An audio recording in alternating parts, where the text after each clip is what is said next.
Thank you to Magic the Gathering Puzzle Quest for sponsoring today's Nerdist News. Could the Flash's movie mean bye-bye for the Batfleck? The DCEU has only been around for 4 short years, but could the creative team already be looking to hit the reset button? That's what a lot of people are speculating after Warner Brothers unveiled their calendar of upcoming DC movies at this year's Comic-Con. In addition to the expected announcements like Wonder Woman 2 and Suicide Squad 2, the company also threw in some surprises like teasing the Green Lantern Corps. But maybe the most surprising news to come out of the panel is that the standalone Flash film, currently slated for 2020, will be titled Flashpoint. Now, for those of you not up on your back issues, Flashpoint is a pretty big deal. The title comes from a 2011 5-issue miniseries where Barry Allen ends up in an alternate reality full of some pretty weird changes, the biggest one being that in this world, Bruce Wayne died at the hands of those muggers, causing his father, Thomas Wayne, to become Batman. Of course, Barry eventually finds a way to set things back to normal, but only kind of. When he gets back to his reality, there are still a bunch of small tweaks that only he can notice. So if the DCEU is looking to adapt an arc that seriously alters the continuity of the comics, the natural question becomes, are they looking to similarly alter the continuity of their movies? More and more, it's looking like the answer to that question is probably. Although the studio has made no formal announcement, it's hard not to notice that behind the scenes there may be a little trouble on Paradise Island, particularly when it comes to 2 of the franchise's biggest names, director Zack Snyder and star Ben Affleck. Snyder has been with the series since its inception with 2013's Man of Steel, but ever since he stepped away from Justice League to deal with his family tragedy, his involvement with the project has been called into question. The Joss Whedon-helmed reshoots, which were originally rumored to only last a few weeks, have actually stretched on for a few months and cost the studio over $25 million. But perhaps even more telling is the fact that Snyder recently wiped all traces of the Justice League from his Twitter profile. And while it may be pretty common practice for someone to change up their banner and profile pic every now and then, the timing on this is kind of hard to ignore. It really seems like Snyder and the studio are trying to manage the transfer of power from one director to another as slowly and gracefully as possible.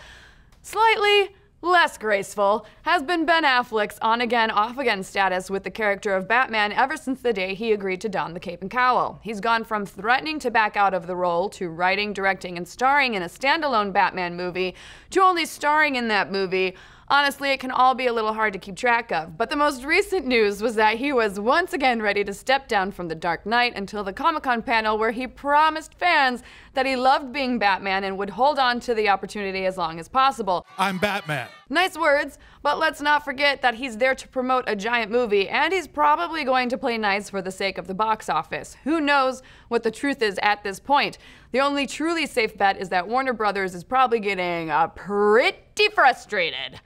Which brings us back to Flashpoint. It hardly seems coincidental that in the midst of all this turmoil, Warner Brothers would announce a movie that could potentially allow them to reshuffle continuity any way they wanted, holding on to the pieces of the DCEU they like and jettisoning the stuff that's not working. But what could stay and what could go? Well, obviously this would be their big opportunity to recast the Bat, perhaps going for a younger version of the character than the grizzled, middle-aged man we met in BVS.